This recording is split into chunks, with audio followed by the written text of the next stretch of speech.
Hello বন্ধুরা, তোমরা সবাই কেমন আছো? আশা করি সবাই ভালো আছো। অভিজিৎ ব্লগের নতুন একটি ভিডিওতে তোমাদের স্বাগত। বাগবাজার মানেই সাবেকিয়ানা। তোমরা যারা কুমোরটুলি বা হাতিবাগানে আসো তোমরা সকলেই জানো যে বাগবাজারে যে সাবেকিয়ানার যে মাহাত্ম্য সেটা খুব বড় করে পুজো, আর প্রচুর মানুষ এখানে ভিড় করে। এখানে কোনো থিমের পুজো হয় না ঠিক কথা, কিন্তু এখানে খুব সুন্দরভাবে সাবেকিয়ানাটাকে খুব সুন্দরভাবে এবং মায়ের ডাকের শ্বাস সেটা ধরে রাখা হয়েছে, যার জন্য এই পুজোর যে আকর্ষণ সেটা সব থেকে বেশি। তো আজকে চলে এসেছি বাগবাজার মাঠে। দেখতে পাচ্ছ আমার ব্যাকগ্রাউন্ডে দেখতে পাচ্ছ খুব সুন্দরভাবে যে প্যান্ডেলের প্রিপারেশন সেটা চলছে। তো খুঁটি পুজো তোমাদের দেখিয়েছিলাম কয়েকদিন আগে, তো আজকে দেখতে পাচ্ছ প্যান্ডেলটা হয়ে গেছে প্রায় অনেকটাই, বাঁশ লাগানো। তো এর উপর শুধু প্যান্ডেলের যে কাপড়টা সেটা লাগানো বাকি, আর ভিতরে কি প্যান্ডেল প্রিপারেশন হচ্ছে পুরোটা তোমাদের ঘুরে দেখাবো। তো দেখতে থাকো আমার সাথে। তো এই হচ্ছে বাগবাজার স্ট্রিট। শ্যামবাজার বাটার পাশ থেকে তোমরা হেঁটে আসলে এই বাগবাজার স্ট্রিট তোমরা পেয়ে যাবে। আর এখানে দেখতে পাচ্ছ প্যান্ডেলে ঢুকতে প্রথমে দেখতে পেলাম খুব সুন্দর একটা গেট করা হয়েছে বাঁশ দিয়ে। আর এখন চলে এসেছি বাগবাজার সার্বজনীন, কলকাতার সব থেকে পুরনো এবং সব থেকে সাবেকিয়ানার যে পুজো। আর এই হচ্ছে বাগবাজার সার্বজনীন যে মাঠ, তোমরা সকলেই কম বেশি চেনো নর্থ ক্যালকাটায় যারা এসছো। বাগবাজার সার্বজনীন গেট থেকে ঢুকে এই যে চওড়া রাস্তাটা দেখতে পাচ্ছ, এই রাস্তাটাই সোজা মণ্ডপের পথে গেছে। আর দেখতে পাচ্ছ চারিদিকে বাঁশ থেকে সবকিছু ছড়িয়ে রয়েছে। তো এবছর বাগবাজার সার্বজনীনের থিম হচ্ছে রাজস্থানী হাওয়াই মহল। তো সেই রকমভাবে প্যান্ডেলটা বানানো হচ্ছে। আর সামনে যে কাঠের কাজটা দেখতে পাচ্ছ সেগুলো চলছে, আর বাঁশের যে ছোট ছোট কাজ সেগুলো সম্পন্ন হয়েছে। তো এখানে দেখো প্যান্ডেলের যে ফ্রন্ট পজিশনটা, যেখান থেকে মানুষ এন্ট্রি নেয়, সেই জায়গাটা দেখতে পাচ্ছ বাঁশের কাজ এখানে সম্পূর্ণ হয়েছে। আর বাঁশ দিয়ে স্কোয়ার করা হয়েছে দেখতে পাচ্ছ সামনের জায়গাটা। প্যান্ডেলের বাইরেটা তোমাদের দেখালাম, এবার প্যান্ডেলের ভেতরে নিয়ে যাবো। তো ভেতরেও দেখতে পাচ্ছ কাঠের কাজ সম্পূর্ণ চলছে। আর ভেতরে দেখতে পাচ্ছ মাটির যে দুর্গা ঠাকুর সেটা এখানেই তৈরি করা হয়। তো এখন প্যান্ডেলের ভেতরে চলে এসেছি। প্যান্ডেলের ভেতরটা দেখো সম্পূর্ণ বাঁশ আর কাঠ দিয়ে কাজ করা হয়েছে। আর ওখানে দেখতে পাচ্ছ দুর্গা ঠাকুর বানানো চলছে।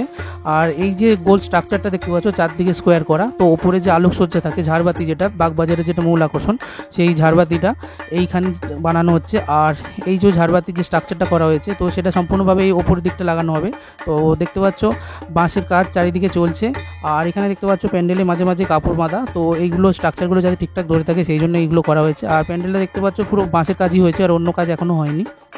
তো প্যান্ডেলের ভেতরে একটা 360 ভিউ তোমাদের সাথে শেয়ার করছি। তো দেখতে পাচ্ছ সাইড থেকে শুরু করে উপর নিচ সব দিকটাই দেখতে পাচ্ছ পুরো বাঁশের কাজটা হয়েছে। আর ঠাকুরও এখানে তৈরি হচ্ছে। আর এই যে জানলার খোপগুলো করা হয়েছে দেখতে পাচ্ছ।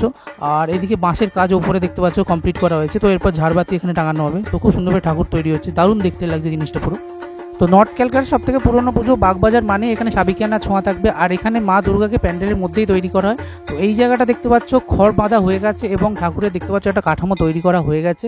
তো এখানে দেখতে পাচ্ছ লক্ষ্মী, গণেশ, সরস্বতী, কার্তিক সবই এখানে তৈরি হয়ে রয়েছে। তো সেগুলো দেখতে পাচ্ছ সম্পূর্ণ খড় দিয়ে তৈরি। আর এরপর মাটি লেপটানো হবে। তো মাটি লেপটানোর জন্য এখানে দেখতে পাচ্ছ খুব সুন্দরভাবে গঙ্গা মাটি, সেটা এখানে দেখতে পাচ্ছ একতাল করা রয়েছে। খড়ের ওপর এরপর মাটি দেওয়া হবে, মাটি দিয়ে মূল যে ছাঁচ সেটা তৈরি করা হবে। আর তার বাঁ পাশে দেখতে পাচ্ছ প্রচুর খড় বিছিয়ে রয়েছে। এখানে মা ডাকের সাজে খুব সুন্দরভাবে সাজেন। আর এখানে দেখতে পাচ্ছ বাগবাজারে একটাই মাহাত্ম্য, সেটা হচ্ছে এখানে খুব সুন্দরভাবে যে ঠাকুর সেটা মণ্ডপের ভেতরেই তৈরি হয়। তবে যে ঝাড়বাতিটা লাগানো হয় সেটার যে সার্কেল দেখতে পাচ্ছ এখানে তৈরি করা হয়েছে। আর ঠিক ঠাকুরের ডান দিকটা দেখতে পাচ্ছ প্রচুর এখানে মাটি রয়েছে। তো প্রচুর শ্রমিক এখানে একসাথে কাজ করছে। আর প্যান্ডেলের ভেতরটা দেখতে পাচ্ছ বাঁশের কাজ হয়েছে। তো বাঁশের কাজ কমপ্লিট হয়ে গেছে, বাকি অন্য কাজগুলো বাকি আছে। তো পুজো মাত্র আর 38 দিন বাকি, তার মধ্যে শ্রমিকরা একসাথে কাজ করে সমস্ত কমপ্লিট করে ফেলবে। আর প্যান্ডেলে দেখতে পাচ্ছ এই জায়গাটা বাঁশের কাজ সম্পূর্ণ হয়েছে, তো বাঁশ লাগানো হয়েছে। আর এই জায়গাটা দেখতে পাচ্ছ জানলার মতো ছোট ছোট উইন্ডো করা হয়েছে। তো খুব সুন্দরভাবে সাজানো হবে। আর ওই জায়গাটা একটা এক্সিট থাকে। প্যান্ডেলের ভেতরে প্রস্তুতিটা তোমাদের দেখালাম, এবার প্যান্ডেলের যে বাইরের প্রস্তুতি সেটা তোমাদের দেখাচ্ছি। তো প্যান্ডেলের ভেতরে যে জিনিসগুলো লাগানো হয় সেগুলো দেখতে পাচ্ছ বাঁশ সমেত সব ছড়ি ছিটি এখানে পড়ে আছে। আর এই জায়গাটা দেখো প্রচুর বাঁশ রাখা রয়েছে। তো প্যান্ডেলের কাঠামো তৈরি করতে যে বাঁশগুলো কাজে লাগছে সেই বাঁশগুলো এখানে আনা হয়েছে। আর প্রচুর দেখতে পাচ্ছ এখনো বাঁশের কাজ বাকি, তাই জন্য এই বাঁশগুলো রয়েছে।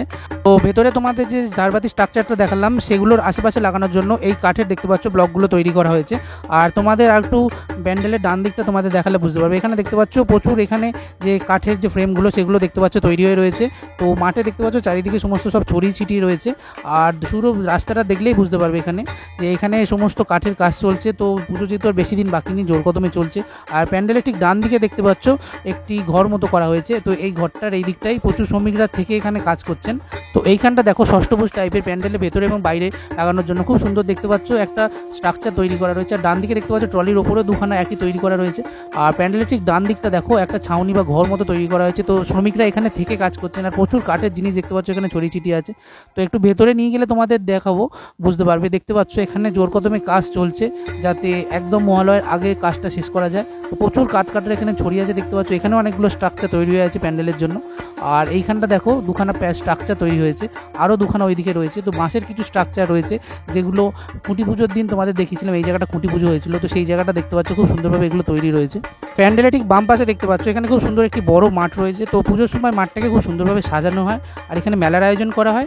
আর এই যে গাছগুলো দেখতে পাচ্ছ এগুলোকে খুব সুন্দরভাবে সাজানো হয়। এই যে মাঠটা দেখতে পাচ্ছ এই মাঠটায় খুব সুন্দরভাবে এখানে মেলা বসে আর প্রচুর এখানে যে দোলনা সেগুলো হয় দেখতে পাচ্ছ। একদম যে ঠাকুরের মণ্ডপের একদম ডান দিকে দেখতে পাচ্ছ খুব সুন্দরভাবে বিরাট মাঠ রয়েছে আর ওই দিকটাও প্রচুর মেলা বসে। তো মাঝখানে যে রাস্তাটা রয়েছে খুব সুন্দরভাবে সাজানো হয় আর গাছগুলো খুব সুন্দরভাবে আলো দিয়ে সাজানো হয়। তো এখানে দেখো পুরো মাঠ জুড়ে ছড়িয়ে আছে কাঠ থেকে শুরু করে বাঁশ আর সব কিছুই দেখতে পাচ্ছ এখন পুরো খোলা পড়ে রয়েছে। তো কিছুই এখনো সেট হয়নি, পুজো যেহেতু আর কয়েকদিন বাকি। আর লোহার কিছু স্ট্রাকচার পড়ে আছে, এগুলো মণ্ডপে কাজে লাগানো হবে। আর প্যান্ডেল দেখতে পাচ্ছ সম্পূর্ণ বাঁশের যে কাজ সেটা সম্পূর্ণ হয়েছে। তো এরপর অনেকগুলো কাজই বাকি থাকে প্যান্ডেলের। তখন আমি পেয়ে গেছি বাগবাজার সার্বজনীন ক্লাবের যে সম্পাদক, তো সেই মহাশয়কে। তো ওনার থেকে কিছু এবছর পুজো সম্বন্ধে জেনে নেবো। আমাদের পুজোর সাবেকি পুজো পুরনো ঐতিহ্যকে ধরে রাখি, ফলে দর্শকরা আমাদের পুজো সম্বন্ধে অনেক পরিচিত। সারা কলকাতা তথা বাংলার মানুষ বাগবাজার পুজো সম্বন্ধে তাদের একটা নিজস্ব ধারণা আছে এবং আমাদের পূজার প্রতিমা এটার প্রতি মানুষের আকর্ষণ সর্বজন বিদিত। সুতরাং এই প্রতিমা দেখবার জন্য এখানে দলে দলে লোক আসে। হ্যাঁ, সব জায়গার পুজো দেখে মানুষ এখানে ঠাকুর দর্শনে আসে, প্রতিমা দর্শনে। আমাদের বাহ্যিক আড়ম্বর হয়তো সেই তুলনায় কম অন্যান্য পুজোর ক্ষেত্রে, আজকালকার দিনে যেরকমভাবে পুজোর আড়ম্বর বাড়ছে, কিন্তু আমাদের এই মাতৃ আরাধনায় আমরা যে পূজা অনুষ্ঠান করি তার আচার নিষ্ঠা আমরা খুব যত্ন সহকারে পালন করি এবং এটাই মানুষের কাছে একটা সার্বিক চাহিদা এবং এই চাহিদা পূরণ করাটাই আমাদের একমাত্র লক্ষ্য এবং এটাই আমরা বছর বছর ধরে করে যাচ্ছি। নতুন চমক কিছু নেই। দেখুন, আমাদের এই পুজো তো সাবেকি ঘরানা এবং অনেক মানুষ এর সাথে যুক্ত ছিল। যেমন সুভাষচন্দ্র বোস ছিলেন, তার ব্রেন চাইল্ড হচ্ছে এই আজকে প্রদর্শনী বাগবাজার পুজোর সাথে, যেটা আমাদের বাগবাজার পুজোর আজকে স্তম্ভ বলতে পারেন। আমাদের এই পুজোর যে খরচ খরচা সব এই প্রদর্শনী থেকেই আমরা অর্জন করি। সুতরাং নেতাজি সুভাষচন্দ্রের দেখানো পথেই কিন্তু এই পুজোটাকে আমরা ক্রমশ উত্তরোত্তর শ্রীবৃদ্ধি করাচ্ছি। এছাড়া অশোক সরকার আনন্দবাজার পত্রিকার যিনি কর্ণধার ছিলেন, তিনি এই পুজোর প্রেসিডেন্ট ছিলেন। তিনি বলেছিলেন শিল্প, শিক্ষা, স্বাস্থ্য এই তিনটাকে বেশ করে পুজোটাকে করা। তা শিক্ষা প্রসারের জন্য আমরা আমাদের ন্যূনতম প্রচেষ্টা রাখি সমাজের প্রতি। সেটা হচ্ছে ছাত্রছাত্রীদের, এখানকার যে স্কুলগুলো আছে নর্থ ক্যালকাটা, তার ছাত্রছাত্রীদের ডেকে এনে সম্বর্ধিত করি দশমীর পরের দিন, একাদশীর দিন। এবং আমাদের অ্যানুয়াল বার্ষিক সাংস্কৃতিক অনুষ্ঠানে আমরা 10টা ছাত্রছাত্রীকে বৃত্তি প্রদান করি সারা বছরের পড়ার খরচাটা। সুতরাং এই দিক দিয়ে আমরা তাদের ঘরানাটাকেই বজায় রাখছি। এছাড়া নতুনত্ব বলে আমরা নতুনভাবে কিছু করি না, কিন্তু বীরাষ্টমী উৎসব, নেতাজি সুভাষচন্দ্র বসু শক্তির আরাধনায় এই উৎসবের সূচনা করেছিলেন 1932 সালে। সেই থেকে আজ অবধি এই বীরাষ্টমী উৎসব আমরা করছি। এটা হচ্ছে নিজেকে সুরক্ষিত রাখবার জন্য মায়ের কাছে নিজের শক্তি একটা প্রদর্শন এবং সেই জায়গায় দাঁড়িয়ে লাঠি খেলা, ছুরি খেলা বা নানা রকম শারীরিক কসরত এইগুলো করে মানসিক গঠন এবং কনসেন্ট্রেশন গ্রো করার যে একটা প্রচেষ্টা উনি শুরু করে দিয়েছিলেন, এটা আমরা ধারাবাহিকভাবে বজায় রাখছি। ধন্যবাদ আপনাদেরও, আপনারাও আসবেন আমাদের পুজোয়, আমন্ত্রণ রইল। আমাদের ওপেনিং হচ্ছে তৃতীয়াতে। আজকে তোমাদের দেখালাম নর্থ ক্যালকাটা সব থেকে সাবেকি পুজো, যেটা হচ্ছে বাগবাজার সার্বজনীন পুজো। তো সেটার দেখালাম কিভাবে প্যান্ডেলটা তৈরি হচ্ছে, প্যান্ডেল প্রিপারেশনটা, আর দেখতে পাচ্ছ ভেতরে খুব সুন্দর ঠাকুর তৈরি হয়েছে। তো পুরোটা তোমাদের দেখালাম। তো কেমন লাগলো কমেন্ট করে জানিও, আর দেখতে থাকো অভিজিৎ ব্লগ, লাইক সাবস্ক্রাইব করতে ভুলো না। তো বাই বন্ধুরা, দেখা হচ্ছে নেক্সট কোনো ভিডিওতে।